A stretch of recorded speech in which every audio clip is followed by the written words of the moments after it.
importancia, como lo vamos a ver más adelante. A pesar de ser de un tamaño muy pequeño, con milímetros, tiene una estructura muy compleja, como lo vamos a ver, y por eso desempeña múltiples funciones. Es el órgano más grande del cuerpo, mide alrededor, tiene un tamaño de 2 metros, y pesa aproximadamente, es el peso del 30% del peso total en un adulto.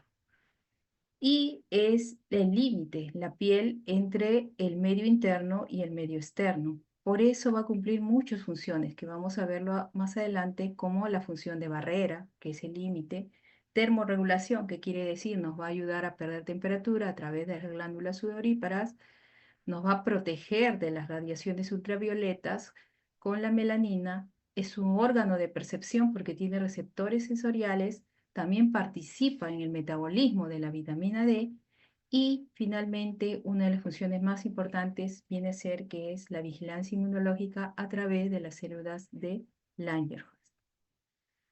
Empecemos con embriología. La piel tiene capas, ¿ok?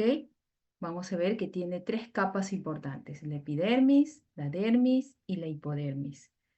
Del ectodermo va a derivar la epidermis, ¿ok? Que es la capa más superficial, las unidades pilosebáceas apocrinas, las glándulas sudoríparas y las uñas también.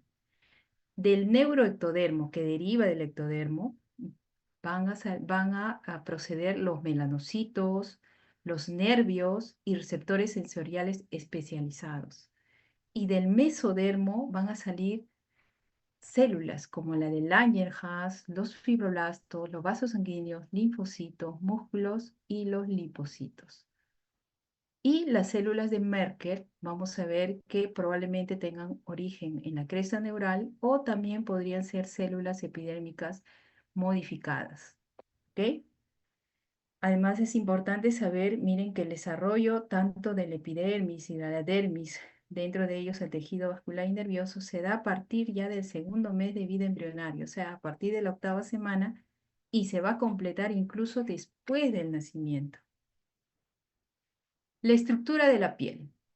La piel, como les había mencionado, está constituido por 3 capas superpuestas: la epidermis, la dermis y la hipodermis o el tejido graso.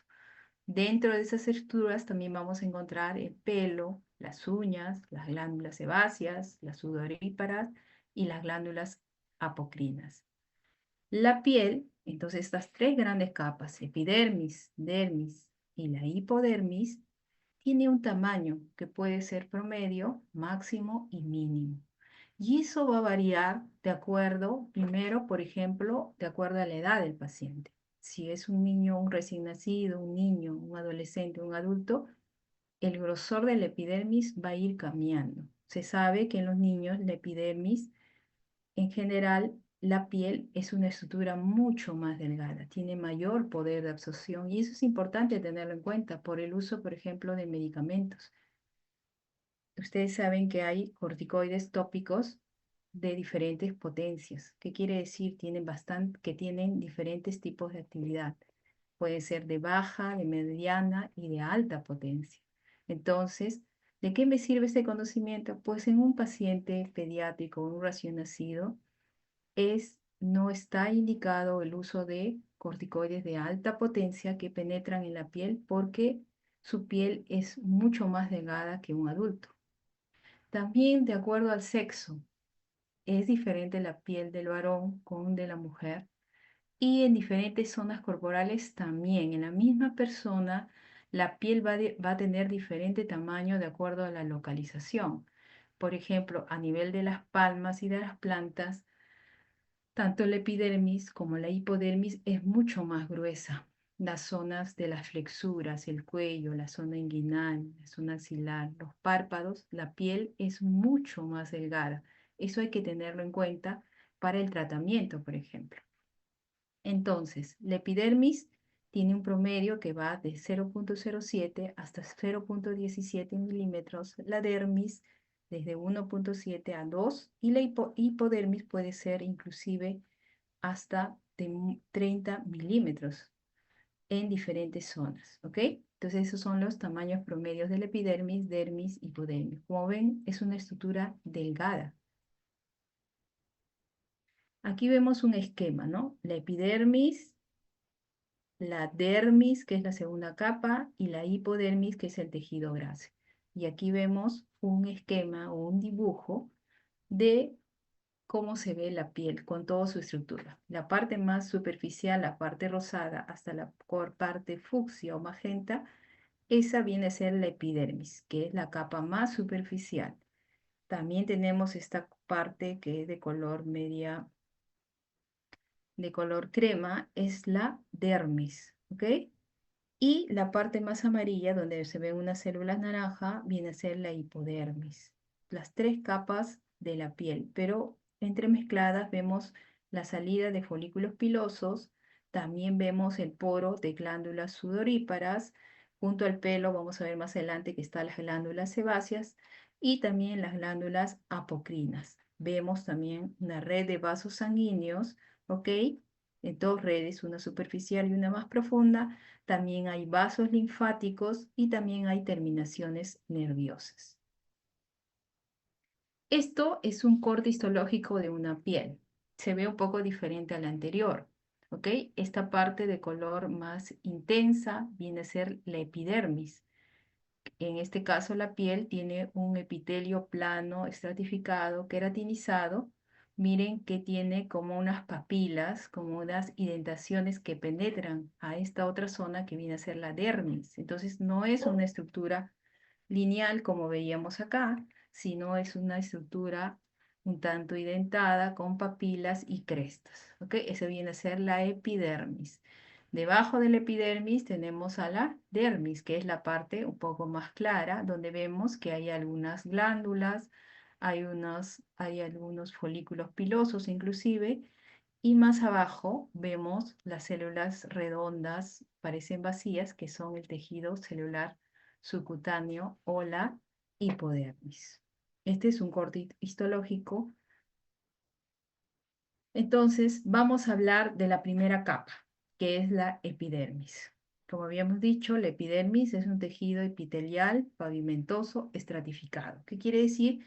Tiene capas, tiene estratos y que forman queratina. Es avascular, eso es importante. ¿Qué quiere decir? No tiene vasos sanguíneos, ¿ya? Y su característica es que está en constante regeneración. ¿Qué quiere decir?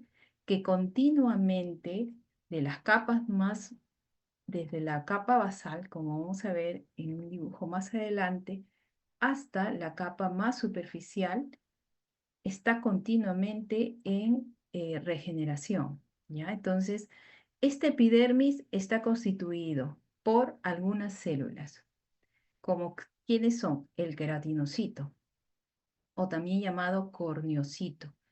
Representa el 90% de las células. El melanocito, 5%, las células de Langerhans, promedio 5% también, y en menor proporción las células de Merkel. Estas células van a estar distribuidas en estas capas. Desde la más baja viene a ser la basal o germinativa, la espinosa, la granulosa y la capa córnea. Aquí vemos un esquema, lo que les mencionaba. Toda esta parte, desde la zona eh, un tanto amarillenta hasta la parte más superficial, viene a ser la epidermis, ¿ok? En sus 4 capas. Esta línea que ustedes ven de estas células basales es la capa basal.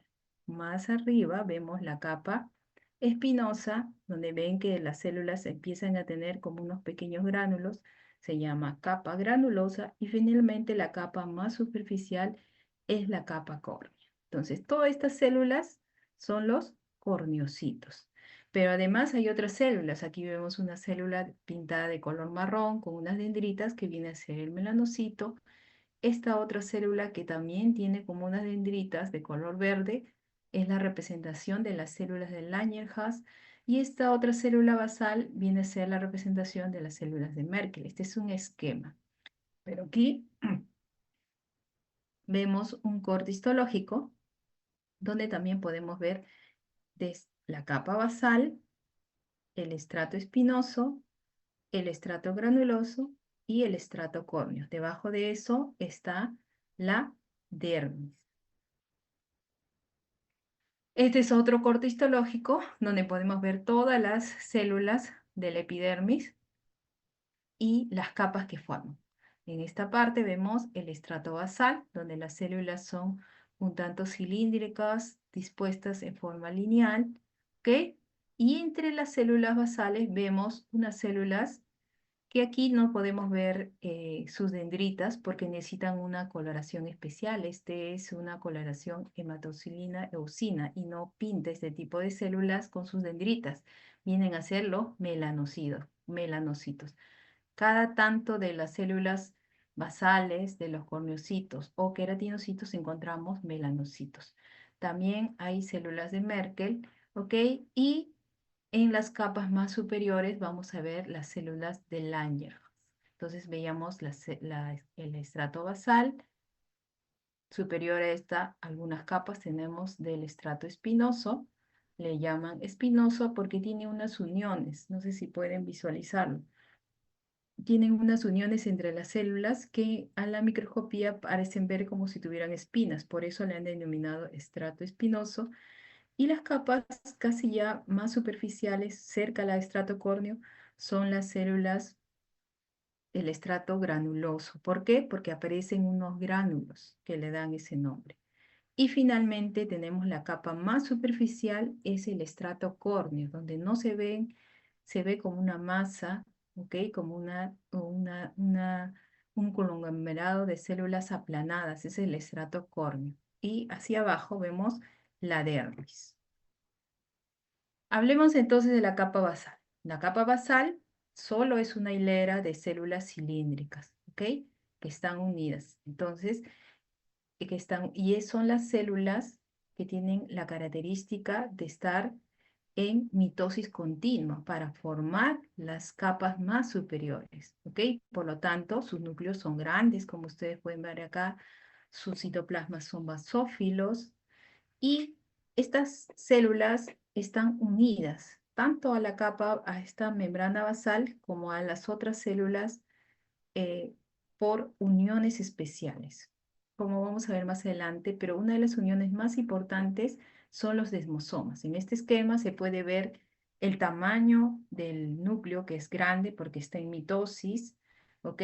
Vemos el retículo endoplástico rugoso que está produciendo continuamente las proteínas para la mitosis, y vemos que estas células están unidas con las células colindantes a través de unas uniones especiales que se llaman desmosoma y también a la membrana basal. ¿Ok? Además, el 30% de estas células están continuamente en división. Por eso se llama estrato basal, porque está en la base, o germinativo, porque está continuamente en proliferación para formar las capas superiores. La segunda capa viene a ser la capa espinosa. Como les había dicho, se llama espinosa porque tienen uniones entre estas células, ¿ok? Y ahí se ven, estas uniones son de varios tipos, pero las más importantes son los desmosomas. Aproximadamente son de 5 a 10 hileras de células que ya no son cilíndricas como las de la capa basal, sino se tornan un tanto horizontales, un tanto poliédricas, ¿ok? Y se van aplanando conforme van yendo hacia las capas superiores. Entonces ese es el estrato espinoso, ¿ok? El estrato espinoso.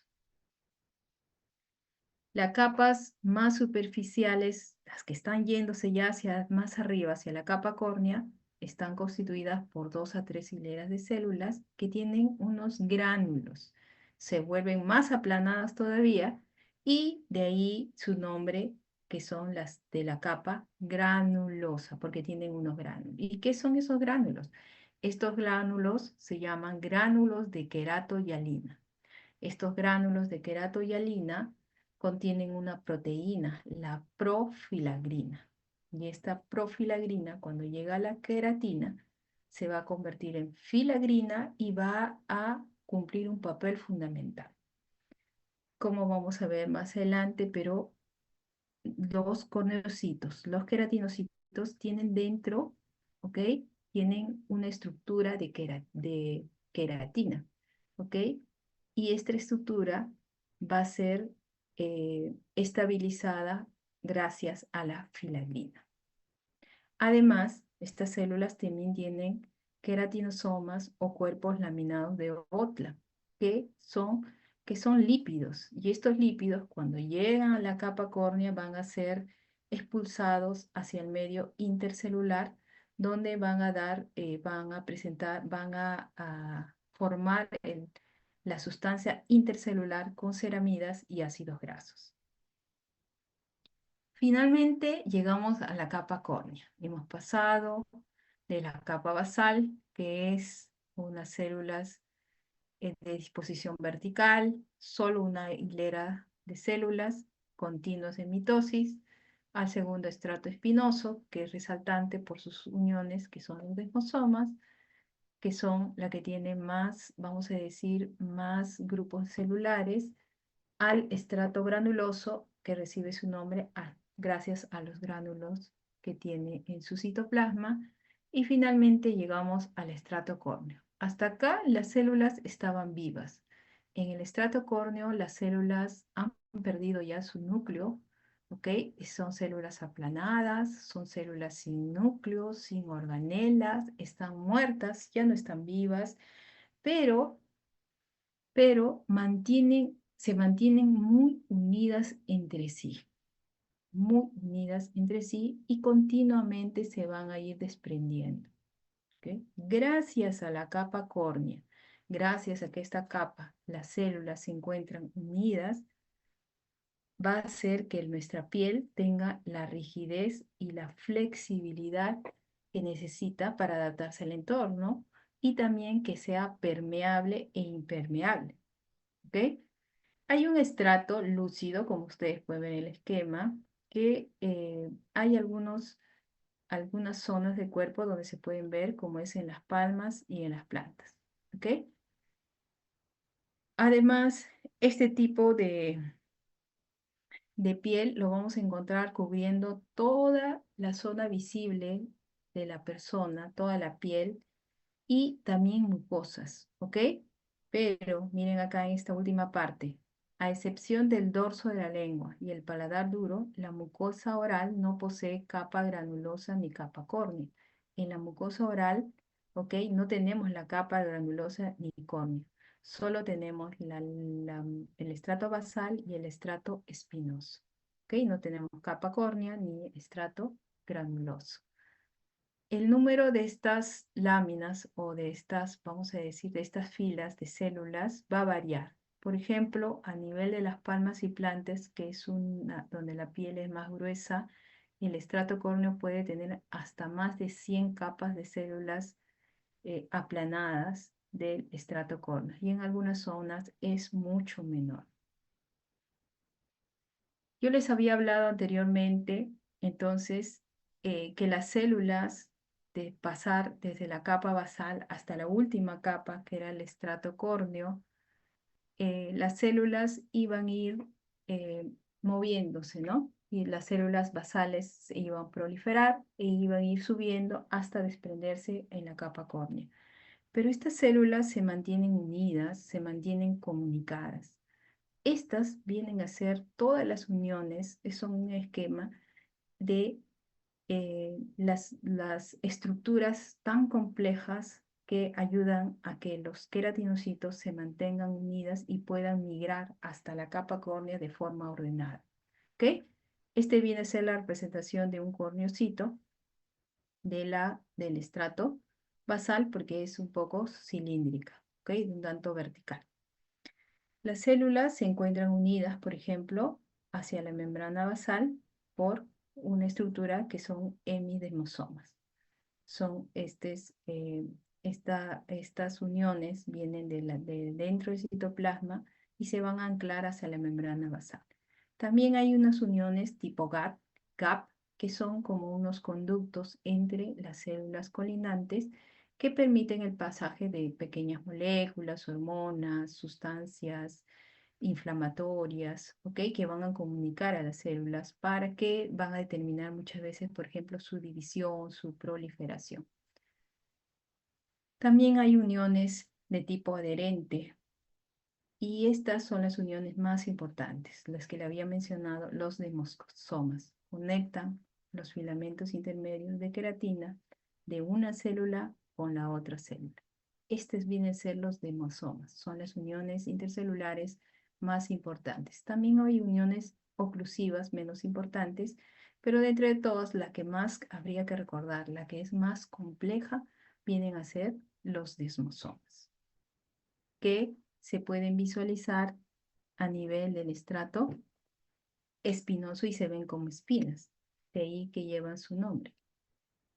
Miren, esta es la estructura compleja de un desmosoma. Esta es una visión a microscopía electrónica, donde se puede ver, esta es la pared celular de un queratinocito, esta es la otra pared del queratinocito adyacente, y pueden ver ustedes eh, múltiples, eh, múltiples estructuras alargadas que de forma perpendicular hacia la pared de la otra célula y ahí hay un anclaje, son los desmosomas.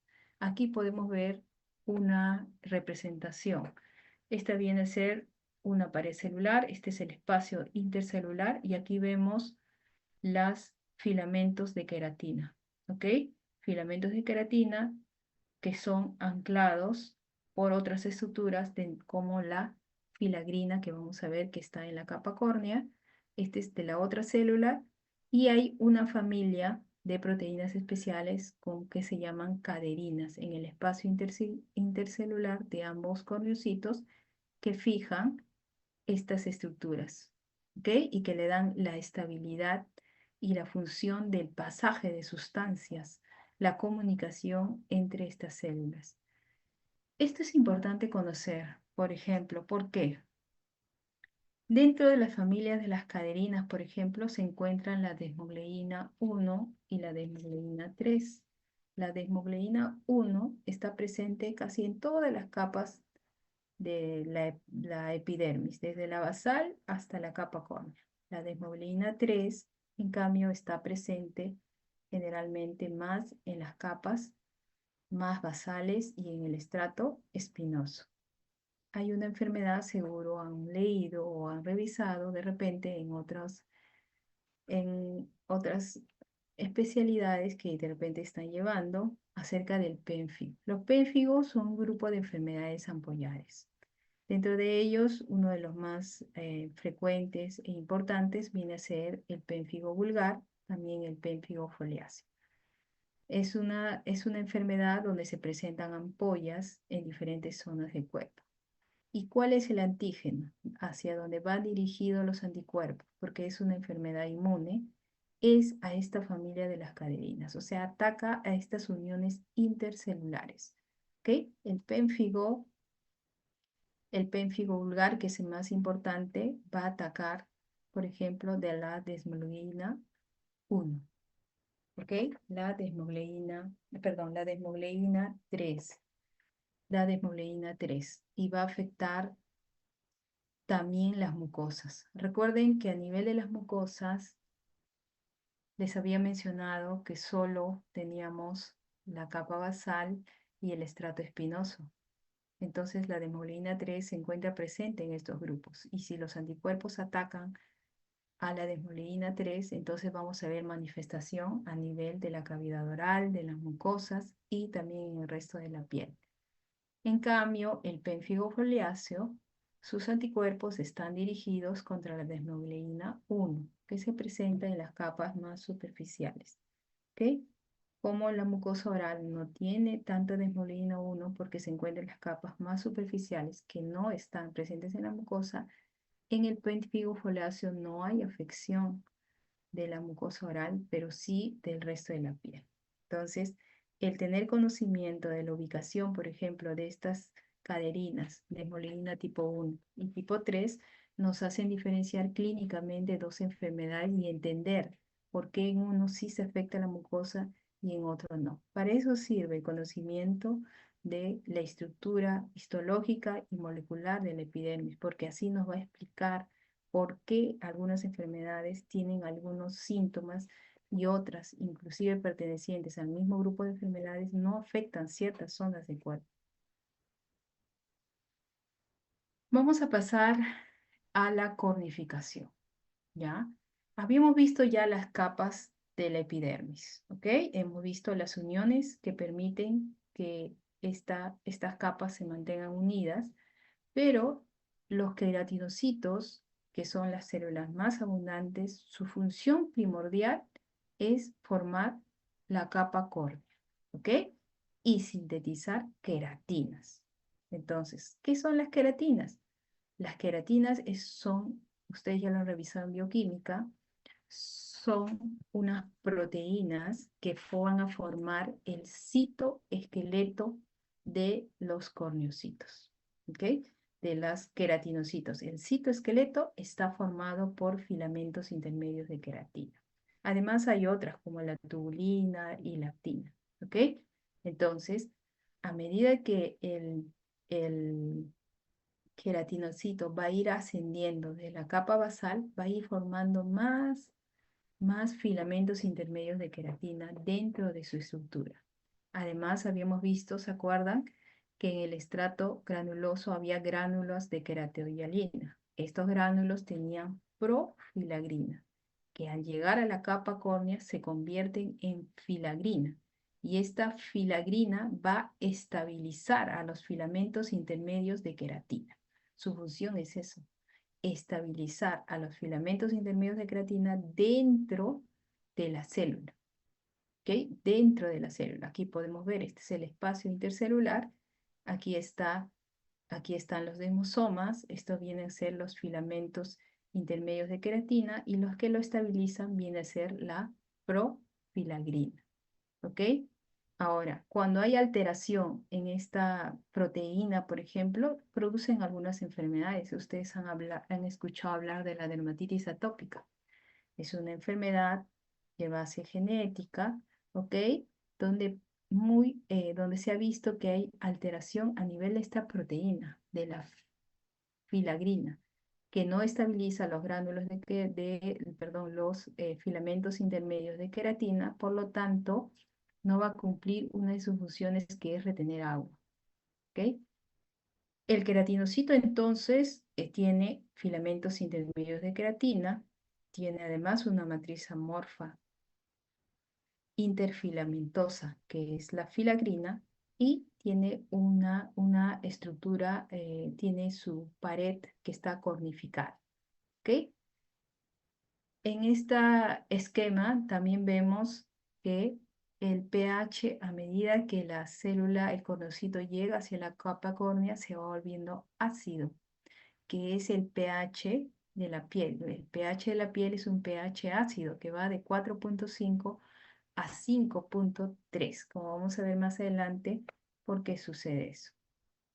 Entonces, en la cornificación vamos a ver además que los queratinosomas o los cuerpos de Otla, ¿se acuerdan que estaban presentes también en la capa espinosa, en la capa granular, que estaban repletos de lípidos, glucosfenolípidos, fosfolípidos, colesterol? Cuando llegan a la capa córnea se abren y eliminan su contenido hacia el espacio intercelular, o sea, entre los corneocitos van a liberar y estos se van a transformar en ceramidas y ácidos grasos libres, ¿ok? Por eso ustedes han escuchado ahora que está muy de moda el cuidado de la piel, el skincare, que todas las personas van a consulta, ¿no? Y ahora está de moda muchas sustancias, dentro de ellos han escuchado hablar de las ceramidas, de ácidos grasos, pues se debe a esto, ¿no? Normalmente nosotros vamos a eliminar de estos corpúsculos de OTLA, ceramidas y ácidos grasos libres al espacio intercelular, ¿ok? Entonces, la cornificación, la formación de la capa córnea tiene tres etapas. Primero, desaparece el núcleo y las organelas, se forma la envoltura rígida y se constituye un complejo filagrina-queratina. Ojo que este complejo filagrina-queratina está dentro de la célula, ¿ok? Entonces tenemos los corneocitos que tienen sus filamentos intermedios de queratina estabilizados por la filagrina y en el espacio intercelular tenemos las ceramidas, los ácidos grasos, ¿ok? Este complejo intracelular, filagrina, queratina es hidrofílico. Eso es importante. ¿Qué quiere decir? Que retiene agua, ¿ok? Y es el componente más importante del factor natural de aumentación. En cambio, el espacio entre las células intercorneocitario es hidrófobo. ¿Qué quiere decir? Que repele el agua. Está constituido por las membranas donde están las ceramidas y estos ácidos grasos se encuentran en fase de gel, lo hacen impermeable, pero hay zonas donde están más fluidas que hace que sí sea permeable. Por eso la capa córnea es impermeable, evita la pérdida de agua, evita la penetración de sustancias químicas, de bacterias, de parásitos, pero hay partes donde sí va a haber una permeabilidad. Por eso cuando nosotros utilizamos algunas cremas, humectantes, medicamentos, en lociones, en ungüentos, va a haber una penetración. Por eso hay penetración a nivel de la piel. Va a haber una absorción. Entonces, el agua de la capa córnea proviene de dos fuentes. Del interior, por una perspiración insensible, que es una pérdida insensible, va a haber, y del exterior, representada por la humedad del ambiente por el poder higroscópico. Esto significa que la parte de la capa córnea tiene el poder de absorber agua del medio ambiente. Por ejemplo, ¿no? Cuando nos vamos a zonas de altura en el Perú, donde hay menor contenido de humedad ambiental, vemos que nuestra piel se va a secar. En cambio, en las zonas más bajas, donde hay mayor humedad, no va a suceder. Esto se debe a que hay un poder higroscópico de las capas más superficiales de la piel. Entonces, la humedad se debe por dos fuentes: perspiración insensible, la retención de agua gracias a la filagrina queratina, y también del exterior por el poder higroscópico. Además de eso, habíamos visto que en la piel también desembocaban, ¿qué cosa? Las glándulas de sudor, las glándulas de grasa, que eliminaban sudor y ácidos grasos a nivel del espacio intercornocitario, y estos van a acidificar la superficie de la piel. Entonces, en el esquema anterior, habíamos visto que la piel pasa a tener un pH ácido, que es lo que normalmente se ve. Por eso en los productos de limpieza, muy de moda ahora, se refiere que el pH de estos productos debe ser similar al de la piel. Por eso se recomienda que sea un pH ácido, de 4.5 a 5.3. Y esto se debe mucho al sudor y a los ácidos grasos que van a acidificar la superficie de la piel. Entonces, una piel, vamos a ver, equilibrada, tiene humedad, tiene ácidos grasos, ¿ok? Y es ácida. Pero si la piel está seca, muy seca, por alguna alteración en alguno de los procesos que acabamos de mencionar, pues es más fácil que los irritantes y los alergenos penetren, como sucede en la dermatitis atópica. En la dermatitis atópica hay un problema de resequedad. Por lo tanto, cuando está en contacto con sustancias de uso común, por ejemplo, jabones, hay veces detergentes o productos, o por ejemplo, materiales de uso de escritorio, en el caso de los niños, se va a irritar fácilmente. ¿Por qué? Porque esa estructura un tanto anormal evita que haya una humedad normal a nivel de la capa córnea y facilita la penetración de alergenos irritantes. Ahora, si está sobrehidratada, la función de barrera es menos eficiente y la flora microbiana aumenta con un riesgo de infección, obviamente. Aquí vemos un esquema, justamente, este es un esquema solo de la capa córnea. Aquí vemos las células que se ven sin núcleo, sin organelas, solo se ven las paredes celulares, ¿ok? Pero se ve que estas paredes celulares estas células se encuentran unidas en una estructura compleja. ¿Ok? Vemos acá que la pérdida insensible de agua, aquí vemos el poder higroscópico de la capa córnea y eso permite que haya un manto hidrolipídico de agua y de lípidos adecuado. ¿Ok? Este es otro esquema, seguro lo ven muy pequeño, ¿ok? Pero si lo pueden leer posteriormente van a ver que la alteración eh, en la filagrina, que era, ¿se acuerdan? La proteína que estabilizaba las estructuras, el citoesqueleto de queratinas a nivel del corneocito, podía producir grandes alteraciones. Por ejemplo, si hay alteración de la agregación de los filamentos de queratina, se altera la función de barrera. Si hay disminución de la densidad de los conos de osmosomas, los osmosomas están alterados. De las uniones estrechas, pues hay alteración de la función de barrera y aumento de la exposición a alergenos. ¿Ok? Entonces va a haber una alteración solo a nivel, alteración estructural se manifiesta en una posible afección. Por eso es importante el conocimiento. Hablamos de todo esto para entender por qué suceden algunas enfermedades. Entonces, más adelante vamos a desarrollar los grupos de enfermedades inflamatorias, infecciosas de todos los tipos, pero esta primera clase es importante porque nos va a hacer entender por qué suceden determinadas patologías. Eh, Habíamos hablado que desde la capa basal hasta la capa más superior, que es la capa córnea, todo el proceso de todo este proceso se va a dar en promedio 28 días. ¿Ok? Hasta desde la capa basal hasta el estrato córneo son 14 días, 2 semanas, y el desprendimiento del estrato córneo se da en 14 días. Eso hace 28 días. ¿Qué quiere decir? Que vamos a llamar así que la piel se renueva en promedio 28 días. Pero esto puede estar alterado en algunas enfermedades.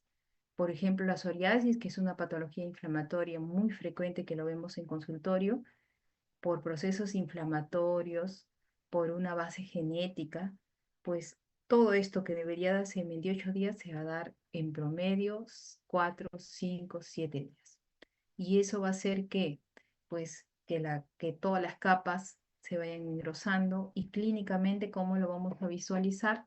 Lo vamos a ver como unas placas rojas, muy descamativas, hay veces infiltradas en diferentes zonas del cuerpo. Eso se explica por este tipo de conocimiento de que todo el proceso se produce en 28 días y que en algunas está alterado. Ahora, la descamación de la piel se va a producir porque hay una proteólisis, o sea, hay una destrucción de de las uniones entre los corneocitos. Debe haber una descamación fisiológica normal. Algunas veces esa descamación está alterada porque las enzimas van a ser van a tener deficiencia. Eso sucede, por ejemplo, en la sictiosis, ¿ok? En la sictiosis hay una alteración, por lo tanto no hay una descamación normal y la descamación se conglomera formando placas adherentes. Un momentito.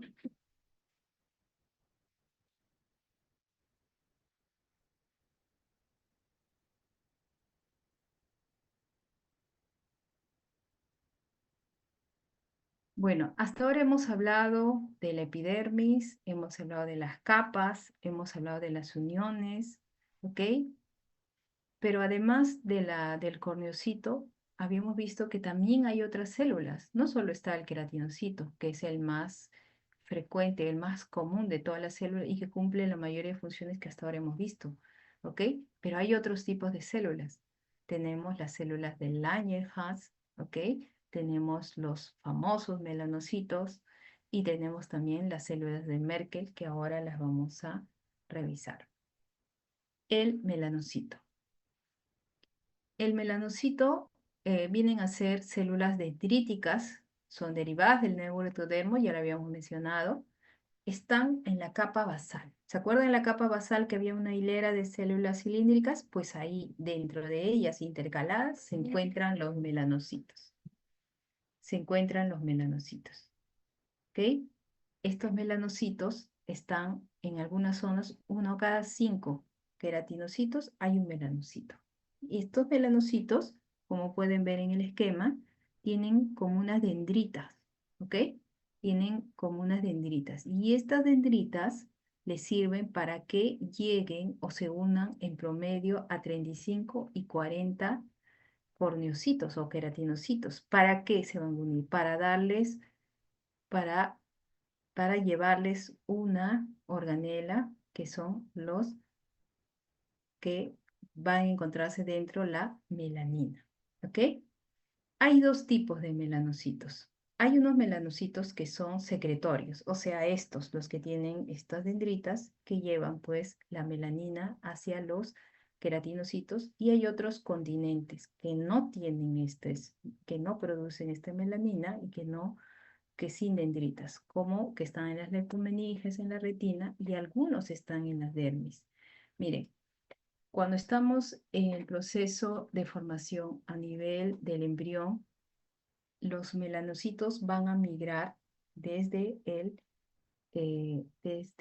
ectodermo, del neuroectodermo, van a migrar hacia la epidermis, o sea, van a cruzar la dermis, van a llegar hasta la capa basal y ahí se van a ubicar, pero algunas se quedan atrapadas en la dermis. Estos tipos de melanocitos son no secretorios y van a formar algunos tipos de patologías como los nevos, por ejemplo, las manchas mongólicas, que seguro han visto de repente sus hermanitos o han visto en algunos niños o inclusive en algunos adultos, o esas manchas oscuras que se pueden ver en la cara, que se llaman los nevus de Ota, ¿ok? Se deben a melanocitos que están a nivel de la dermis, que han quedado en su proceso de migración hacia la epidermis. Estos melanocitos van a sintetizar melanina dentro de unas estructuras que se llaman melanosomas a partir de la tirosina, que van a llevar hasta los queratinocitos. ¿Ok? Y hay dos tipos de melanina. Una eumelanina, que es de color negro castaño, que es el que nos protege, que es el que inclusive puede tener efectos a nivel de los radicales libres. Y hay una feomelanina, que es de color rojo, que al contrario produce radicales libres, que no tiene efecto fotoprotector, y que algunas veces ha sido relacionado más bien a patologías que tienen que ver con luz solar, o sea, las dermatosis fotoinducidas. ¿Ok? Generalmente lo encontramos en los animales, ¿no? Los pájaros, por ejemplo, que tienen plumas de cierto color o pelaje de animales con ciertos colores rojos amarillentos, se debe a la feomelanina. Nosotros tenemos en poca cantidad, más tenemos eumelanina. ¿Ok? El queratinocito, entonces, el, el melanocito va a dar los melanosomas al queratinocito. ¿Y para qué? ¿Para qué le sirven? Estos melanocitos, por ejemplo, en las personas de piel blanca se encuentran agrupadas, pero en las personas de piel más oscura se encuentran diseminadas o dispersas, ya son un poco más grandes, ¿ok? Los lisosomas entonces del queratinocito van a degradar estos compuestos y van a dar resultado un polvillo melánico. ¿Y ese polvillo melánico dónde se va a ubicar? Pues a nivel del núcleo. Como la epidermis viene a ser la última capa, la capa que nos permite separar el medio interno del externo, pues está expuesta a la radiación ultravioleta. Entonces la radiación ultravioleta, la infrarroja, la luz visible, tienen efectos teratogénicos porque van a dañar a nivel del ADN y son una de las causas de cáncer de piel, por ejemplo. Entonces, ¿cómo nos protege? Pues esta melanina se va a convertir en polvo melánico y va a cubrir como un paraguas el núcleo de los queratinocitos, impidiendo ese daño por la radiación ultravioleta. ¿Cómo se elimina? En la descamación, ¿ya? El principal estímulo de la melanogénesis son la radiación ultravioleta. ¿Ok? Entonces, cuando nosotros nos exponemos al sol, por ejemplo, salimos en un día de verano como hoy, al mediodía, que es la zona, que es el horario de máxima radiación, por ejemplo, mm, nos podemos ver que dentro de 1 o 2 horas, los que tenemos un fototipo de repente 4, 5, vamos a visualizar que nos encontramos inmediatamente más bronceados. ¿Por qué? Porque ahí en minutos hay una oxidación de la melanina, se llama efecto Meirovsky, ¿ok? Pero posteriormente, ¿ok? La radiación ultravioleta A tiene que ver con el efecto Mirovsky, pero la radiación ultravioleta B, que también se encuentra dentro del espectro de la radiación solar, que es el más importante, va a estimular la melanogénesis, va a estimular que se forme nueva melanina y eso va a producir pigmentación después de 1 a 3 días. O sea, hay un efecto inmediato y hay un efecto mediato. Ahora pasamos al otro tipo de célula, que es la célula de Langerhans. ¿Ya? Las células de Langerhans son células también dendríticas, ¿ok? Pero no se encuentran en la capa basal como los melanocitos. Estas células se encuentran a nivel suprabasal. ¿Tendrán desmosomas? No tienen desmosomas. ¿Por qué no tienen desmosomas? Porque son células móviles, no pueden estar ancladas, unidas, no tienen tonofilamentos, son suprabasales y se tiñen con sales especiales de oro. Por eso acá en esta lámina nosotros podemos visualizar gracias a esas tinciones de oro. ¿Ok? Es una célula móvil, es un macrófago altamente especializado cuya una de sus funciones más importantes es captar, procesar y presentar antígenos a los linfocitos CD4. ¿Para qué? Para que se produzcan citoquinas. ¿Ok? Este tipo de células obviamente pertenecen al sistema inmunológico y siendo la piel es el tejido de barrera, en, tanto en estructuras queratinizadas como en mucosas, su presentación o su papel es fundamental. Esta célula puede ser inactivada, destruida por radiación ultravioleta y también algunos medicamentos lo disminuyen, como los corticoides, por ejemplo. Por eso su uso en algunas enfermedades inflamatorias. Otra célula viene a ser la célula de Merkel. ¿Ok? La célula de Merkel se encuentra en la capa basal de la epidermis. ¿Ok? Como podemos verla acá, está intercalada en la capa basal y en algunas zonas se encuentra en mayor proporción. ¿Dónde? En los pulpejos de los dedos, en la mucosa oral, en la mucosa labial, en la vaina externa de los folículos pilosos. ¿Ok? ¿Y para qué se encuentra? Es una célula neuroendocrina. ¿Ok? Como ustedes pueden ver acá, esta célula tiene unas expansiones vellosas muy pequeñitas, tienen un citoplasma claro con muchos gránulos esféricos y estos gránulos tienen algunas sustancias como la serotonina, la somatostatina, la pancreastatina y tiene filamentos de queratina y desmosomas que lo hacen unirse a los queratinocitos. Esta célula está unida a unas terminaciones nerviosas, como podemos ver acá en el esquema, ¿no? Aquí vemos la terminación nerviosa y se va a unir a las células del Merck. ¿Cuál es su función? Su función es actuar como un mecanorreceptor de acción lenta y ellos forman los discos táctiles de la epidermis. Por eso son frecuentes a nivel, por eso nosotros vemos que una de las zonas más dolorosas del cuerpo vienen a ser que los pulpejos de los dedos, porque tienen gran cantidad de terminaciones nerviosas, igual como la mucosa oral, la mucosa labial.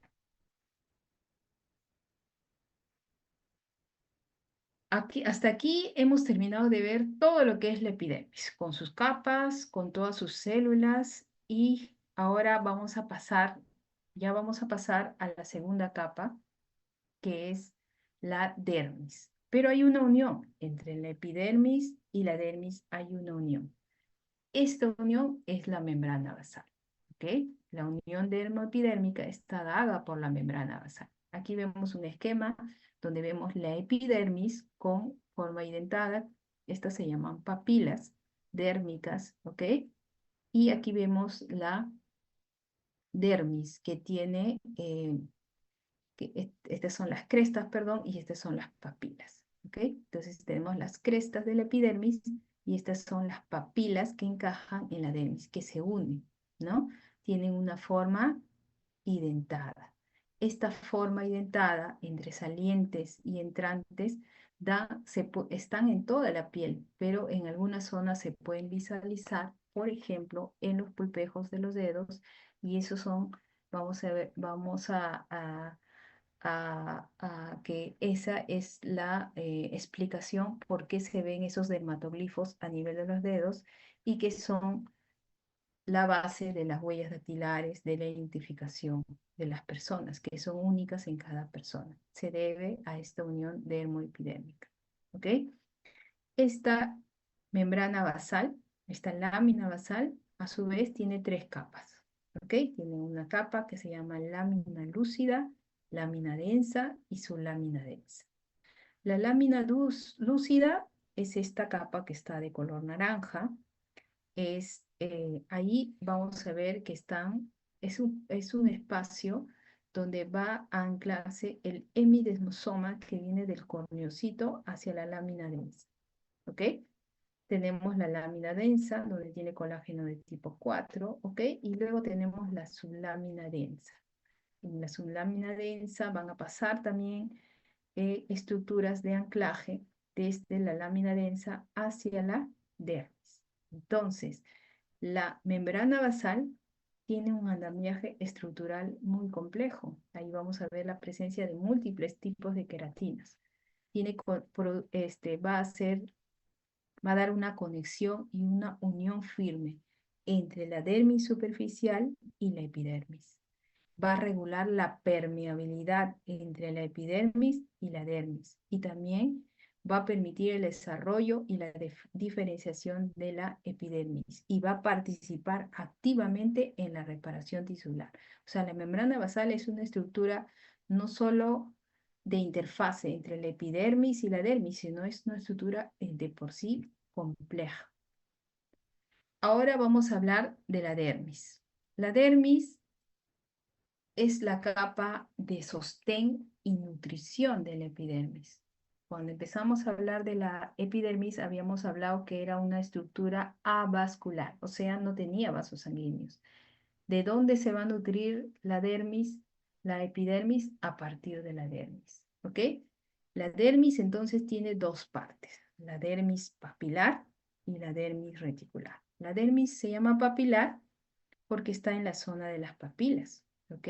Donde están las crestas papilares. Tienen fibras de colágeno o elastina y estas fibras tienen una característica, están dispuestas de forma vertical.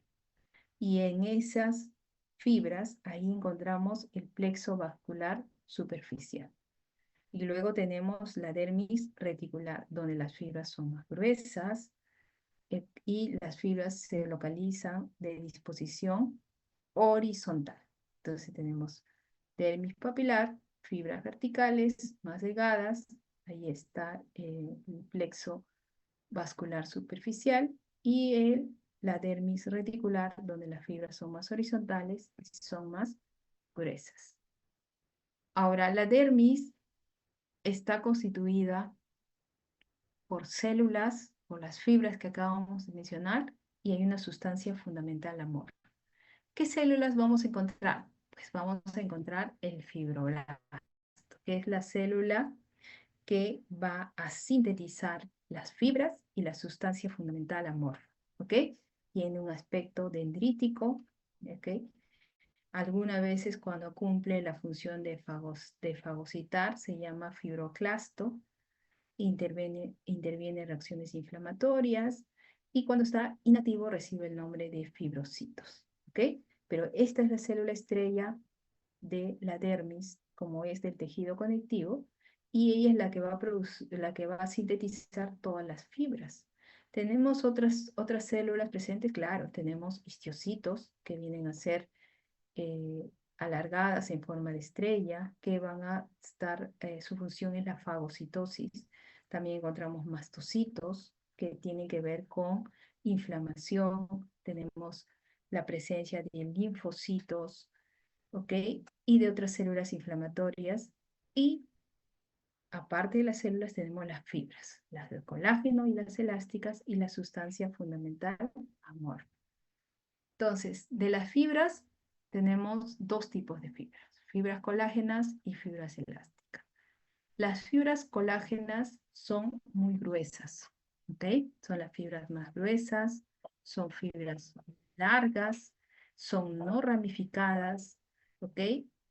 Y están constituidas generalmente por colágeno, ¿no? Colágeno. El 70% del peso seco de la piel es colágeno. Es la proteína estructural más importante del cuerpo, ¿ok?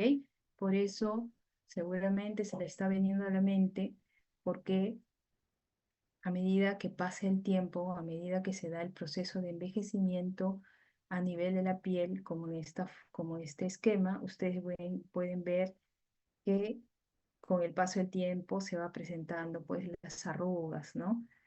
Las líneas de expresión, ¿ok? Y eso se debe principalmente, uno de los factores es la pérdida de colágeno, o sea, la síntesis de colágeno por el paso del tiempo.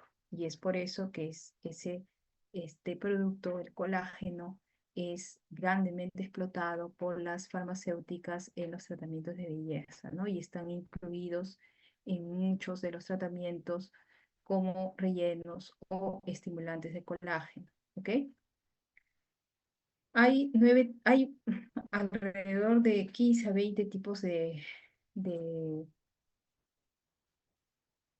de fibras colágenas, 9 se detectaron en la piel.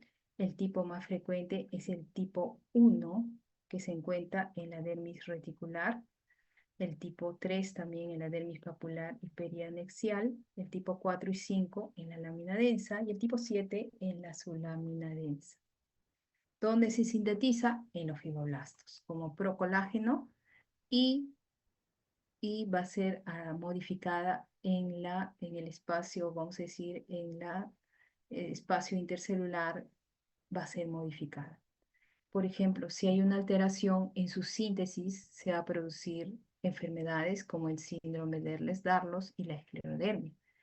La esclerodermia hay una alteración, hay una excesiva producción de las fibras de colágeno que van a producir una, una acumulación de estas fibras y va a producir la esclerosis en algunas zonas.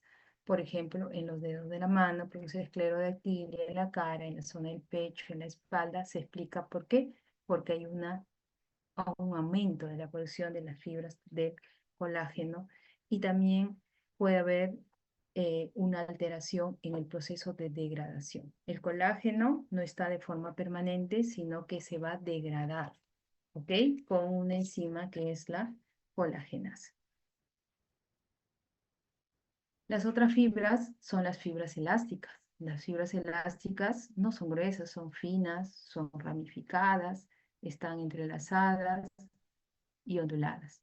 Y estas fibras son las que le van a dar elasticidad a la piel, ¿ya?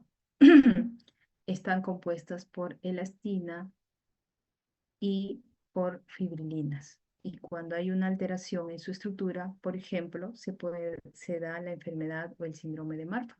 En el síndrome de Marfan, que es lo que hay un aumento de la elasticidad a nivel cutáneo, pero también a nivel de estructuras vasculares que producen aneurismas, ¿no? Y esto se debe porque hay una alteración en las fibras elásticas, ¿ok? Y finalmente hablamos en la dermis, hemos hablado de las células, de las fibras y hablamos de la sustancia fundamental, esa que se encuentra entre las células y las fibras. Es un material extracelular amorfo, también es producido por los fibrocitos. Qué importantes son los fibrocitos entonces. Está constituida por agua, electrolitos, proteínas y glucosaminoglicanos. El más abundante, ¿cuáles son? El dermatansulfato y el ácido hialurónico. ¿Ok? El ácido hialurónico junto con pequeñas cantidades de condroitin 6 sulfato, heparan y heparin. Entonces, el ácido hialurónico es otra sustancia que también está promovida en el cuidado estético porque también con el paso de los años los va a haber una disminución de la producción de el ácido hialurónico por los fibroblastos, ¿ok? Y estas, al disminuir, van a producir que se presenten las arrugas, la flacidez cutánea, ¿no? Por eso en los productos de belleza, inclusive, hay ácidos hialurónicos sintéticos que se van a inyectar a nivel de los surcos, por ejemplo, nasogenianos, para tener el efecto de que se rellene la arruga y el aumento del volumen en la zona, ¿no? Tienen estos glucosaminoglicanos, tienen como característica fundamental, sobre todo, es la gran capacidad de retener agua, producen gran hidratación. Y finalmente vamos a ver la hipodermis. La hipodermis, que es la tercera capa de la dermis, que es el tejido graso, deriva del mesénquima, que dan origen al adipocito. ¿Ok? Estos adipocitos están organizados de forma, están organizando, formando lobulillos. ¿Ok? Que a su vez contienen unos lípidos intracelulares que vienen a ser los triglicéridos. Cada lobulillo forma un grupo y hay un pasaje de vasos sanguíneos, tanto de vena como arteria. Los vasos sanguíneos de forma vertical, y estas van a nutrir a estas células. La función de la hipodermis, ¿cuáles son? Es mantener la temperatura, ¿ok? Porque funciona como un medio aislante, proteger frente a los traumatismos y servir de reserva energética, ¿ok? Aquí quiero hacer hincapié, por ejemplo, en las personas a partir de los 70 años. Tenemos en consultorio muchas consultas de que traen a las personas adultos mayores, generalmente los familiares, preocupados porque empiezan a tener equimosis, los que se conocen como moretones a nivel de los brazos en la zona externa, ¿no? Y los examinamos si tienen otras áreas para pensar si es otro tipo de patología, por ejemplo, algún tipo de vasculitis o una alteración en la coagulación, pero solo vemos en la zona externa de los brazos. Eso se debe a que hay una pérdida de tejido adiposo.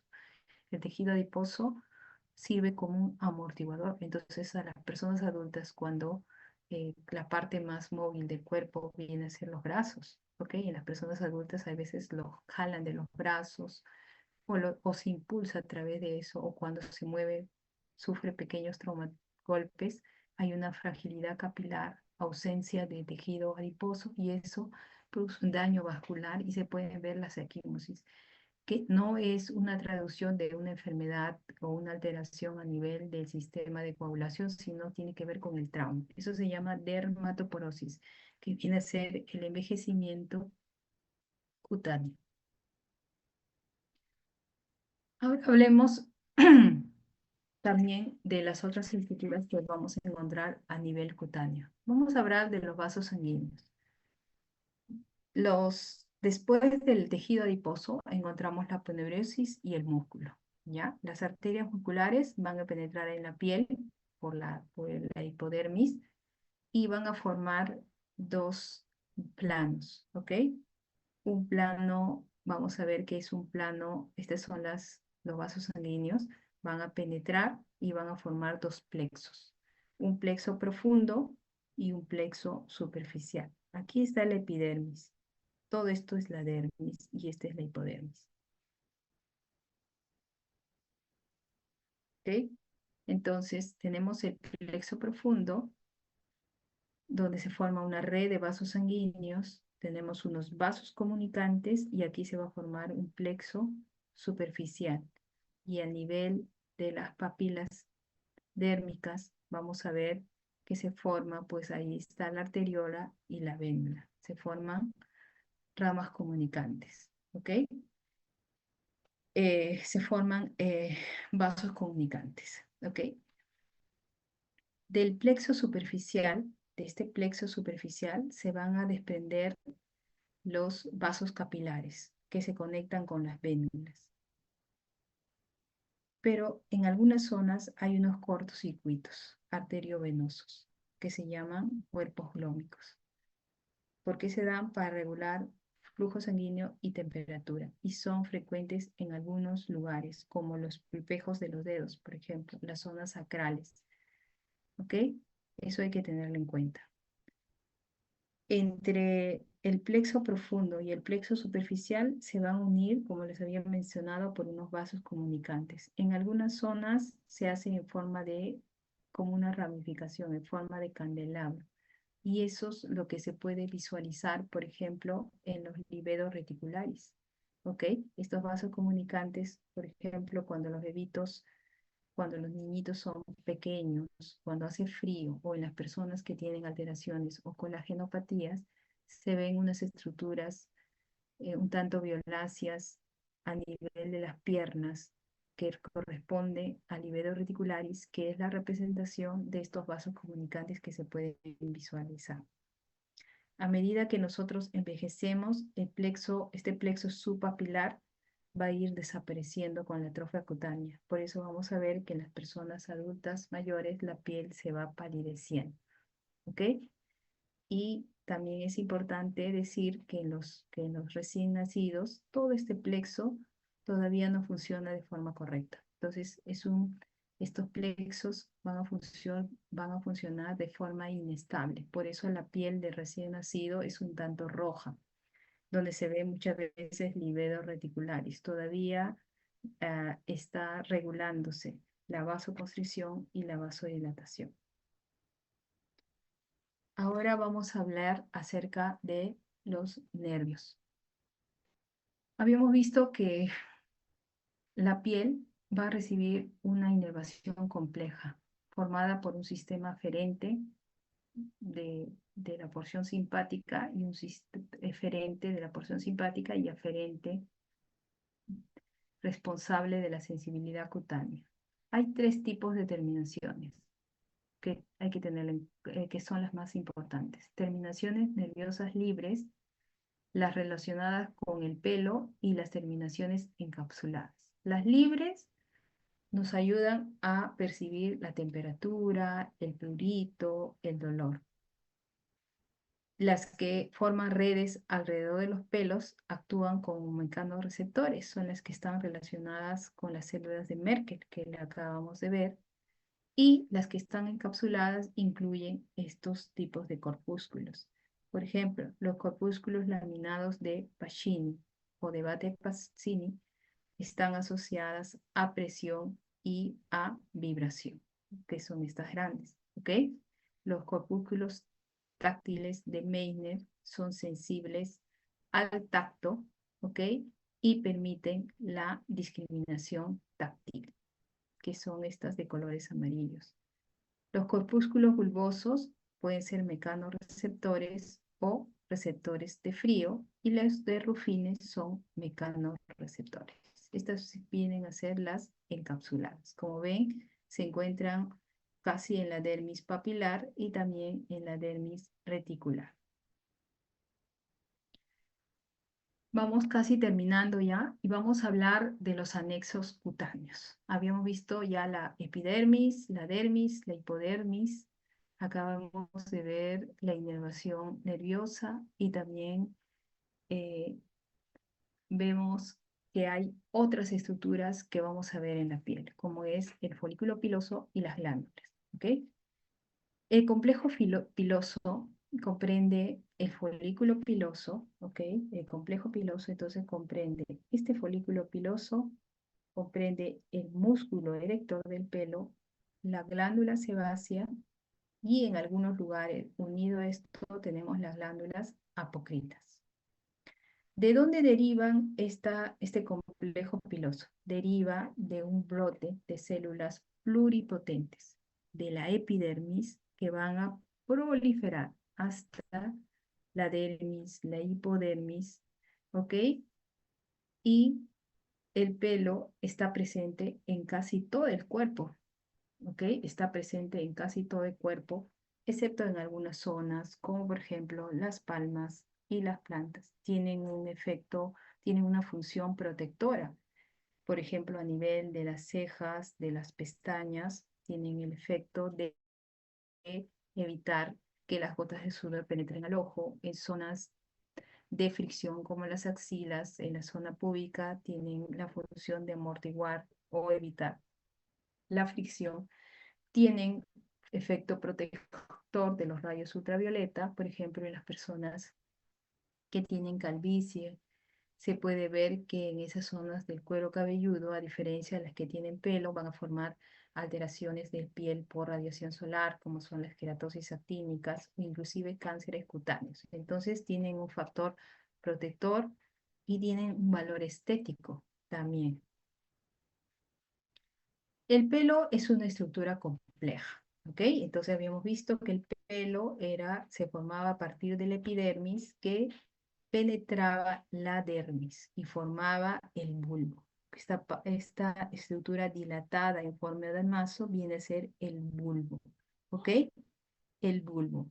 En el bulbo va a encajar la papila, que viene a ser, que está en la dermis. Entonces, esto viene a ser una prolongación del epidermis, forma el bulbo y ahí encaja la papila, ¿ok? Por encima de la papila se ubica la matriz pilosa. ¿Qué es la matriz? Son las células pluripotentes que van a dar origen a toda a gran parte de la estructura del pelo. Además de la matriz donde están las células pluripotentes, también encontramos melanocitos. Estos melanocitos le van a dar coloración al pelo, le van a dar ese color al pelo de acuerdo, pues, a la raza. ¿Ok? Entonces, esta matriz va a dar origen a la matriz interna y al pelo. ¿Ok? La vaina interna del pelo, entonces, tiene tres capas: la capa de Henle, de Hunley y la cutícula. ¿Ok? Y el pelo propiamente también tiene tres capas. La cutícula, que es la parte más superficial, que está formada por una célula una sola capa de células claras delgadas. ¿Ok? Tenemos la corteza, donde está el pigmento del color que le da al pelo. ¿Ok? Son células cornificadas, son células muertas. ¿Ok? Y tenemos por último la médula, que es el núcleo del pelo. La diferencia entre pelo y vello es la ausencia de médula. El vello no tiene médula, por lo tanto es un tipo de pelo más delgado, menos pigmentado y de menor tamaño. Cada folículo del pelo su actividad es de forma individual y es cíclico, ¿ok? Cada cabello no se encuentra en la misma fase. Para empezar, el pelo pasa por tres fases. La fase de crecimiento, que es la fase anágena, que es la que acabamos de describir con todas sus partes, ¿ok? Esa es la fase anágena. La fase catágena, ¿ok? Que es la de regresión, y la fase telógena, que es de reposo. Todos los cabellos o todos los pelos del cuerpo se encuentran en diferentes fases. No se encuentran en las mismas fases. En las mismas fases podemos encontrarlo en algunos animales, por eso ellos hacen mudas de pelos, ¿no? Hay animales que se les cae por bloque, o si tienen mascota van a ver que se cae por bloque sus pelos, porque un gran grupo se encuentran sincronizados. En el ser humano no sucede eso. Gracias a eso no tenemos periodos donde no tenemos pelo, o sí tenemos, porque cada pelo se encuentra en diferentes fases. Es cíclico, entonces tiene tres fases: la de anágena, catágena y telógena, ¿ya? La fase anágena se encuentra el 90% de nuestros cabellos. Puede durar de 3 años hasta muchos años. Esa variación depende de la raza. Hay razas donde puede durar mucho tiempo, por eso ellos van a tener cabellos muy largos, ¿no? Depende de esta fase. Si es prolongada, los cabellos tienen más tiempo de permanencia. Entonces, la fase anágena. ¿Ok? Vemos aquí la papila. Tenemos el bulbo piloso, tenemos el tallo, el músculo erector adherido, la glándula sebácea. ¿Ok? Y esta fase que fue descrita es la anágena. La fase catágena es una fase de regresión. ¿Qué quiere decir? Se va a separar el bulbo de la zona de la papila dérmica. La papila con el bulbo se separa, ¿ok? Se van separando y eso va a evitar que sigan proliferando las células de la matriz, va regresionando hasta llegar más o menos a esta zona, ¿ok? Y en esta fase se puede quedar. Es la fase telógena, de reposo. Pero a su vez que llega esta fase, se va formando nuevo pelo. No es que el pelo cae y luego recién se llega nuevamente a la fase anágeno. En esta zona ya es simultáneo. ¿Ok? A medida que va dándose la fase telógena, que es la fase de reposo, nuevamente hay un alargamiento del bulbo hacia la papila para formar nuevo pelo. O sea, va a haber un momento en que haya nuevo pelo y pelo retenido, ¿ok? Una vez que el pelo caiga, el otro pelo empieza a crecer, pero ya se encuentra formado. Entonces tenemos tres fases marcadas: anágena de crecimiento, catágeno de regresión y la fase telógena de reposo, ¿ok? ¿Qué factores pueden alterar, ¿ok? Este ciclo de crecimiento? Como este ciclo se da de forma continua, se altera por muchos factores. Tiene que ver la nutrición, la deficiencia de algunos nutrientes, como el hierro, por ejemplo, o algunas hormonas van a hacer que pase directamente de una fase a otra. Las hormonas van a alterar la luz y la temperatura. Se ha visto que a finales del verano e inicios del otoño hay mayor caída de cabello. ¿Ok? Es importante conocer que el pelo crece 1 centímetro por mes en promedio y que cada día puede haber una caída de 40 a 60 pelos diarios sin ser una patología. ¿Ok? Hay días que se caen más pelos, pero puede haber periodos de caída de 40 a 60 pelos diarios con crecimiento posterior de sus cabellos. Ahora, hay una influencia hormonal, sí hemos visto, pero las hormonas que influyen grandemente en el crecimiento del pelo vienen a ser los andrógenos. Hay andrógenos débiles y hay andrógenos fuertes. Los débiles son los producidos por la glándula suprarrenal. Esas están relacionadas, por ejemplo, con el crecimiento del pelo en zona de axila, en zona púbica. Pero los andrógenos fuertes, que son dependientes de las gónadas, tienen que ver con el crecimiento de la barba, del pelo en el pecho y en la zona púbica superior. Eso es importante conocer, porque cuando vemos, por ejemplo, adolescentes, sobre todo mujeres que vienen a consulta porque presentan pelos a nivel, por ejemplo, de mentón o a nivel de el pecho, tenemos que pensar, como sabemos que esos tipos de pelos tienen influencia de andrógenos fuertes que están producidos en gónadas, tenemos que pensar que hay una producción de hormonas masculinas, probablemente a nivel, por ejemplo, de los ovarios en el ovario poliquístico. ¿Ok? ¿Por qué? Porque los andrógenos dependientes de las glándulas suprarrenales no tienen que ver con ese crecimiento de pelo, sino a nivel axilar, púbica inferior. Además, el pelo, ¿ok? Eh, en la zona del pelo, en la estructura del pelo, que habíamos visto, este viene a ser el infundíbulo, que es la zona de salida del pelo. Y aquí tenemos la glándula sebácea, que produce sebo, y este sebo se va a liberar hacia el infundíbulo y los dos van a liberarse a nivel de la epidermis. Tenemos que saber que a nivel de estos infundíbulos en determinadas zonas del cuerpo, preponderantemente en la cara, en el cuero cabelludo, en la parte superior del tronco, hay la presencia de más glándulas sebáceas que son más grandes, más funcionales, y vamos a ver la presencia normalmente de algunas bacterias, como el Cutibacterium acnes, como levaduras como el Pityrosporum ovale y ácaros como el Demodex. Estas estos microorganismos se encuentran normalmente, pero también están relacionados con algunas enfermedades. Por ejemplo, el Cutibacterium acnes es, está- es un factor dentro de la presentación del acné. Las levaduras, el Pityrosporum ovale, que es la Malassezia furfur, es la causante de la pitiriasis versicolor. Y los ácaros, como el de Modex, pueden producir patologías como la demodicidosis y también ser parte de la patogenia de la rosácea. Entonces, normalmente lo encontramos, pero cuando vienen estos factores, además de otros, pueden producir algunas enfermedades, ¿ok?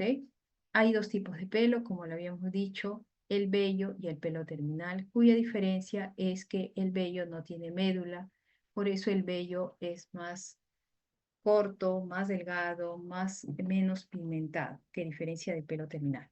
El pelo entonces tiene un valor decorativo, tiene factor de protección, como lo habíamos dicho, a nivel, por ejemplo, de las vibríceas en las fosas nasales, su función era filtrar algún tipo de partículas, calentar también el aire que va a pasar hacia las vías respiratorias superiores, nos sirve de protección solar a nivel de cuero cabelludo, ¿ok?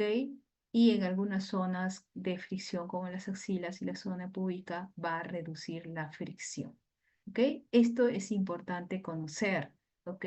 Todos estos datos son bastante importantes ya que nos van a dar solución a muchos problemas. Por ejemplo, muchas veces vienen bebés pequeños a consulta de promedio lactantes de 6 meses, 5 o 6 meses, con la mamá muy preocupada porque a los lactantes se les ha caído el cabello. A veces se cae por grupos inclusive y ven que se le cae, se les caen los gorritos, a veces en las camas, en diversas zonas y la mamá viene muy preocupada.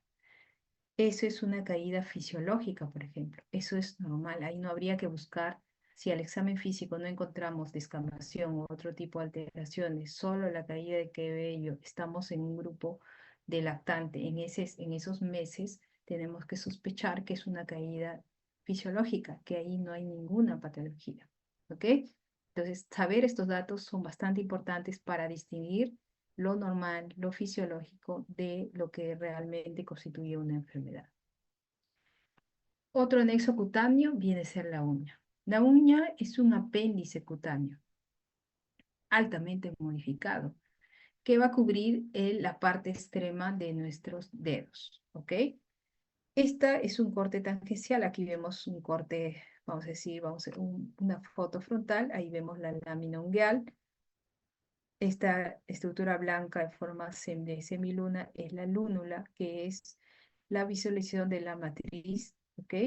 Este viene a ser la lámina ungueal. Esta zona es la zona más proximal, se llama eponiquio, y esta zona debajo de la uña, donde está la piel, la epidermis, se llama hiponiquio. Estas son los bordes laterales de la uña. Es importante conocer por qué, porque después vamos a describir las lesiones, ¿ok? Vamos a describir que encontramos una lesión a nivel del epiniquio o del hiponiquio o a nivel de los bordes laterales de la placa ungueal. Esta zona donde se asienta la placa ungueal se llama lecho ungueal. En este corte tangencial podemos ver, esta es la falange, y aquí podemos visualizar. Aquí se encuentra la matriz, esta es el lecho ungueal, y la placa ungueal se va a formar por la matriz y una parte por el lecho ungueal. Tiene dos orígenes.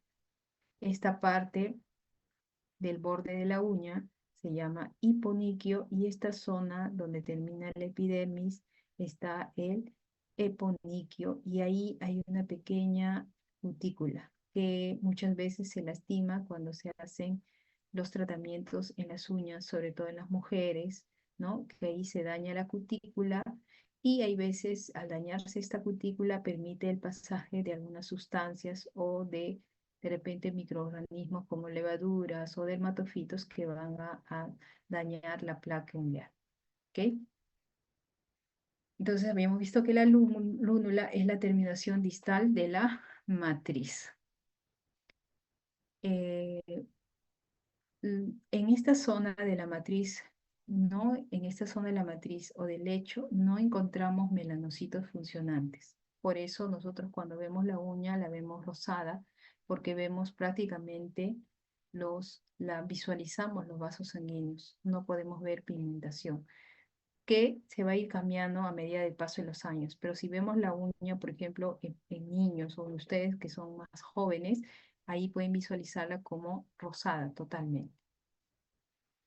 La epidermis del lecho ungueal es delgada, ¿ya? De 2 a 3 capas de células, sin capa granulosa adherido a la uña. Es una piel mucho más delgada, prácticamente. Aquí no hay tanto tejido graso, sino que está inmediatamente el hueso. La uña es rectangular, convexa, translúcida e incolora. Una alteración me hace pensar que hay una enfermedad. Lo más frecuente que todos pueden visualizar muchas veces en su misma persona o en otras vienen a ser las infecciones por dermatofitos. Van a alterar la uña, pero no son las únicas, hay otras también. Tiene un espesor de 0,5 a 0,75 en manos y en los pies es mucho más gruesa. ¿Por qué? Porque la zona del pie es una zona de alta, vamos a decir, soporta no solo peso, sino también tiene que ver con traumatismos. Su principal constituyente es la queratina, ¿ok? Que tiene alto contenido en nitrógeno y azufre. El contenido de agua es muy poco y es muy permeable el agua. Esto es aprovechado, por ejemplo, en los animales cuando mandan a sus perros o a sus mascotas a ser bañadas, aprovechan para cortarle las uñas. Y en las personas sucede lo mismo, ¿no? Cuando ustedes se bañan, posteriormente se cortan las uñas, van a ver que las uñas son más blandas para cortarse. Este conocimiento se aprovecha, por ejemplo, cuando nosotros tenemos pacientes con onicodistrofias por onicomicosis. Muchas veces no les podemos recetar antimicóticos vía oral en algunos pacientes adultos mayores, entonces les tenemos que dar alguna alternativa de tratamiento y les indicamos tratamiento tópico, que si bien es cierto no lo va a curar, pero sí va a detener la infección en la zona, ¿no? Entonces, les sugerimos que remoje sus uñas en agua y que posteriormente las lime para disminuir el tamaño, el grosor de la uña y posteriormente aplicarle, por ejemplo, una laca con antimicóticos, ¿no? Las uñas de las manos crecen en promedio 3 milímetros por mes, mientras que en los pies es más lento, la mitad o el tercio, ¿ok? Entonces, ¿esto es importante? Sí, es importante conocer. ¿Por qué? Porque nosotros, por ejemplo, cuando vemos pacientes por onicomicosis, eh, el tratamiento que funciona en la mayoría de casos viene a ser el tratamiento bioral.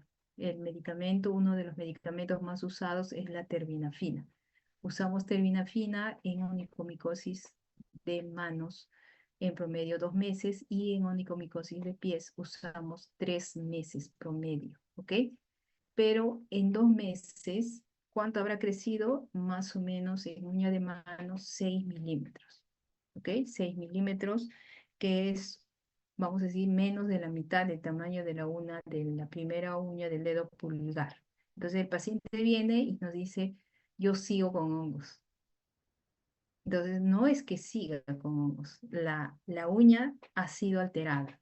Vamos a decir, esa uña no va a cambiar, pero la uña que va a crecer nueva sí va a salir nueva. Pero como ha pasado 2 meses, ha crecido solo 6 milímetros. Entonces, esa persona tiene que esperar en promedio 5 a 6 meses para tener la uña, estamos hablando del dedo pulgar, por ejemplo, completamente sana cuando ha recibido un tratamiento correcto con antimicóticos, por ejemplo. ¿Ok? Entonces, ese conocimiento es importante. En los pies es mucho más lento. Ahí se demora en por medio 10 hasta un año en crecer.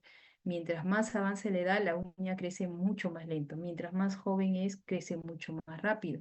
Por eso las tasas de curación de la onicomicosis es menos a medida que avanza la edad. ¿Ok? Entonces, cuando damos un paciente tratamiento para onicomicosis de pies por 3 meses, no esperemos que la uña esté completamente sana. Promedio va a estar un poco menos de la mitad. El resto va a seguir alterada. Pero a medida que crece, la uña va a crecer sana si el tratamiento ha sido correcto y no necesitamos dar más tratamiento bioral solo por 3 meses, ¿ok? Entonces ese dato nos va a servir para eso. La dermis está en contacto con las falanges sin tejido graso y la epidermis y la dermis se unen mediante crestas y surcos. ¿Se acuerdan? La epidermis y la dermis, ahí tendríamos la membrana basal.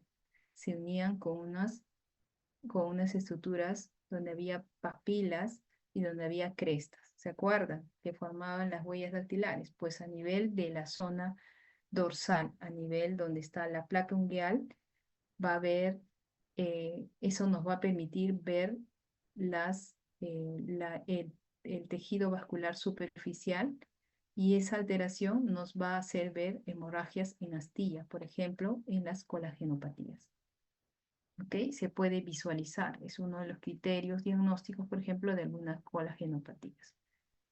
Por ejemplo, los dedos en palillo de tambor, que es el hipocratismo digital en las personas que tienen alteraciones respiratorias o cardíacas, se debe a la densa hiperplasia fibrovascular en la dermis del lecho y la matriz. Por eso hay un crecimiento y un aumento de tamaño, por eso hay una forma de la uña como si fuera el palillo de tambor.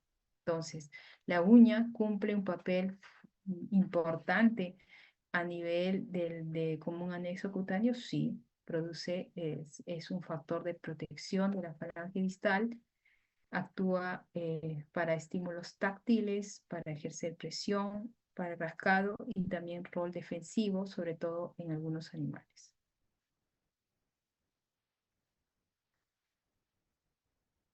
Vamos a ver las glándulas sebáceas, ¿ok? Las glándulas sebáceas embriológicamente se originan en un mamelón de la vaina radicular externa del pelo. ¿Se acuerdan que habíamos visto el pelo? Donde está, aquí está el músculo erector del pelo. Y en esta zona se va a encontrar la glándula sebácea, siempre adherida al pelo. ¿Ok? Se desarrollan al nacer, regresionan y se activan en la pubertad. ¿Ok? Esto es importante. Nosotros nacemos con la cantidad de glándulas sebáceas. Son no funcionales. Muchas veces funcionan al inicio por el pasaje de las hormonas de la mamá hacia el niño, ¿ok?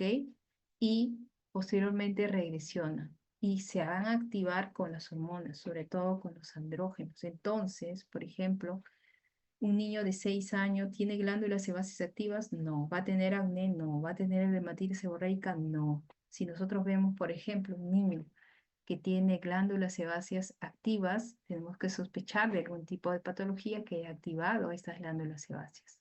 ¿Ok? ¿Cómo es la estructura? Es una estructura sinosa formada por lobulillos piriformes que desembocan en un conducto y esto a nivel del istmo y va a secretar su producción, que es sebo. ¿Ok?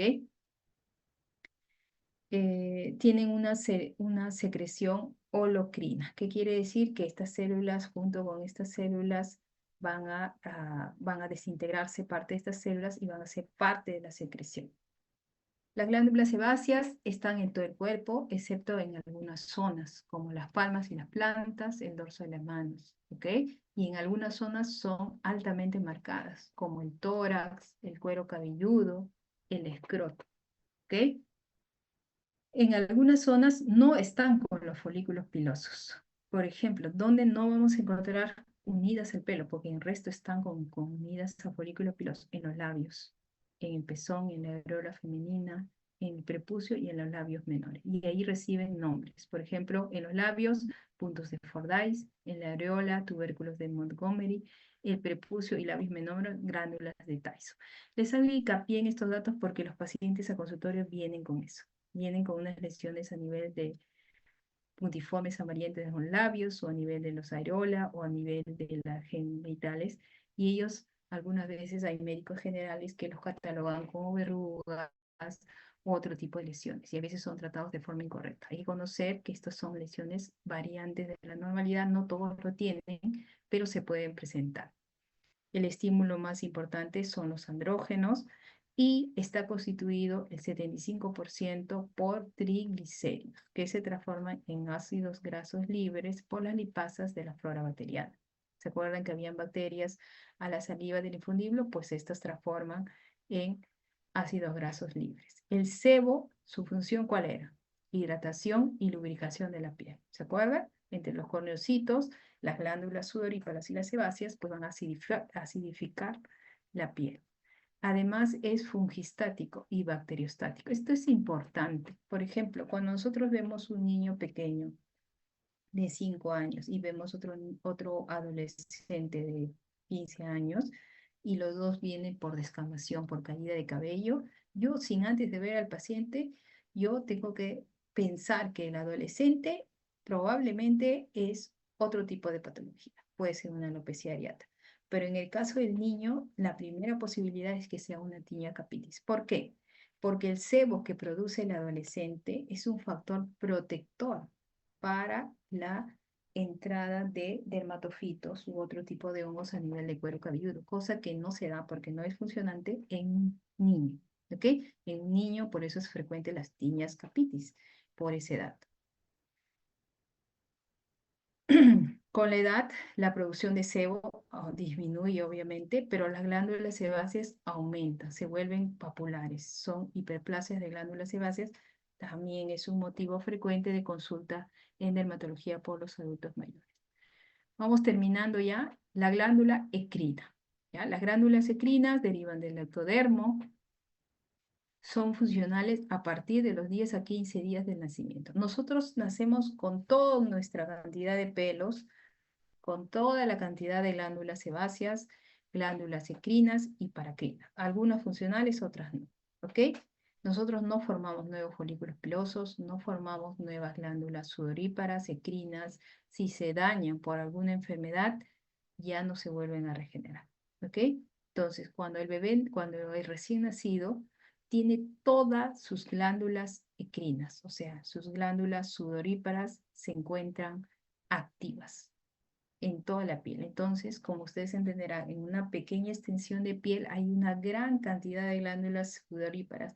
Son altamente densas. Por eso, los niños transpiran bastante. Y también es un motivo de consulta. Las mamás los traen y dicen, mi hijo suda mucho, ahora sobre todo en verano, tengo que cambiarle el polo 2, 3 veces en la noche porque suda demasiado, está enfermo. No, simplemente suda bastante porque tiene la misma cantidad de glándulas sudoríparas que un adulto, pero en un espacio mucho menor.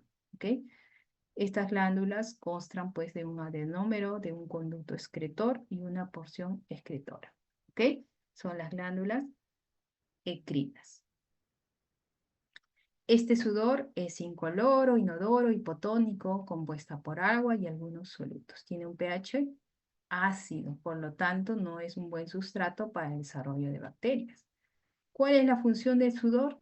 La función del sudor es el balance de homeotérmico, la pérdida de calor. No es la pérdida de desechos, pero también se da. Por ejemplo, hay personas que vienen a nosotros por mal olor. Dicen, doctora, yo vengo porque tengo un olor intenso, tengo un mal olor, y eso se llama bronhidrosis, y eso se debe muchas veces porque también puede haber excreción de algunos productos de desecho, sobre todo en personas que toman mucho alcohol, ajos, el exceso de comida de cebolla o arsénico también se puede liberar a nivel de las glándulas ecrinas, pero no es la función principal. Su función principal es mantener el balance homeotérmico. Ahora, ¿por qué sudamos? El estímulo es el térmico, obviamente. Si hace calor, sudamos aunque no querramos. Pero hay un estímulo emocional, por ejemplo, por la ansiedad, el miedo, el dolor, se puede sudar, sobre todo en algunas zonas como las palmas, las plantas, las axilas, la frente. Y también hay un estímulo gustatorio, por ejemplo, con los picantes. ¿Ok? Entonces también vamos a ver en consultorio que hay personas, un niño sobre todo, que viene por una hiperidosis palmoplantar. Le sudan las palmas y las plantas. Aunque no haga calor, él está sudando en verano, invierno. Ese estímulo no es térmico. Ahí probablemente tiene un componente emocional y genético, ¿no? Porque muchas veces el papá, la mamá también tiene ese problema. Y por último, para terminar, tenemos las glándulas apocrinas. Las glándulas apocrinas se van a formar en un esbozo de la vaina radicular externa. También están adheridos al pelo en algunas zonas del cuerpo. ¿ok? Tienen una porción secretora y un conducto excretor que desemboca en el folículo piloso. ¿En qué zonas la vamos a encontrar? En las axilas, en la región inguinal y perianal, en la areola mamaria, en el ombligo y en genitales externos. ¿Cuándo se activa? En la pubertad. Por eso, y estos tienen un olor, ¿ok? Se inicia en la pubertad y cesa en la vejez. Es turbia, lechosa, viscosa, estéril, inodora, pero la flora bacteriana que está la descompone y genera un olor, ¿ok? Su función posiblemente son las feromonas de atracción sexual, ¿ok? Más que se pueden ver de repente más expresadas en ciertos animales, por ejemplo, en los leones, ¿no? Que orinan o también frotan su cuerpo en determinadas zonas para marcar territorio. Probablemente es un vestigio que ha quedado. Esa es la función de las glándulas apocrinas, que se activan a nivel de la pubertad. Este dato es importante. ¿Por qué? Por ejemplo, si yo veo que un niño de 5 años o una niña de 5 años tiene un olor característico a nivel de las axilas, pues a mí tiene que llamarme la atención porque yo sé que las glándulas apocrinas no se van a activar durante la niñez, se van a activar en la pubertad. Por lo tanto, tengo que pensar que hay alguna influencia hormonal. Probablemente estemos ante pubertad precoz que últimamente ha aumentado. ¿Ok? Entonces, eso sería toda la presentación. Creo que ya estamos en la hora. Entonces, me gustaría mucho que repasen. Hay muchos datos que se les ha dado, pero que son importantes conocer, porque si conocemos la estructura y como consecuencia la función de la piel con todos sus anexos cutáneos, va a ser más fácil entender por qué ciertas patologías se dan y por qué presentan ciertos síntomas. Y eso nos va a ayudar, por ejemplo, a poder reconocer algunas enfermedades cuando estemos en consultorio, nos va a poder ayudar a memorizar, porque vamos a tener un poco de lógica. Memorizar sin entender, memorizar sin que sea lógico es más fácil de olvidar. Entonces yo espero que para la próxima clase, para ir avanzando todas las patologías inflamatorias y de otros tipos, tengamos muy presente todo lo que se ha hablado el día de hoy. Está todo en las diapositivas. ¿Ok? Repásenlo, estudienlo y va a ser mucho más fácil entonces que podemos seguir con el desarrollo del sílabo. No sé si tienen alguna pregunta que quieran hacer. Tengo una consulta.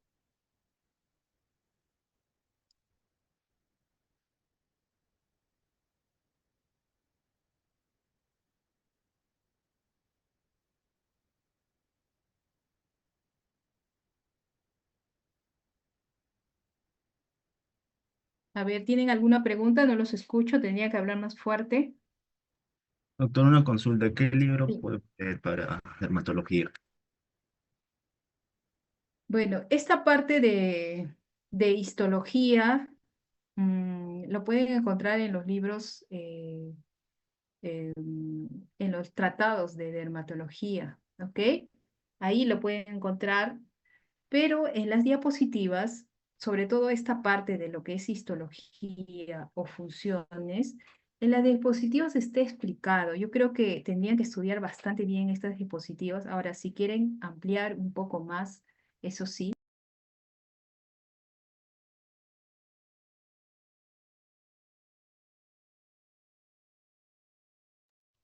Doctora, se le apagó su micro. Ya, ahora sí, les estaba diciendo que en las diapositivas está bastante bien explicado, ¿ok? Pero si quieren revisar, hay libros, hay tratados en realidad de dermatológicos, pero son tratados bastante grandes, creo yo, que no sé si les convenga revisar, ¿no? O visualizarlo de repente por internet, como el Boloña, por ejemplo, que es uno de ellos.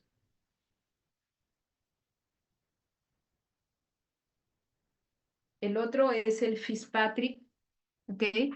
Son los tratados de dermatología. En la primera parte se habla pues de histología y se habla de función cutánea. ¿Alguna pregunta con respecto a la exposición?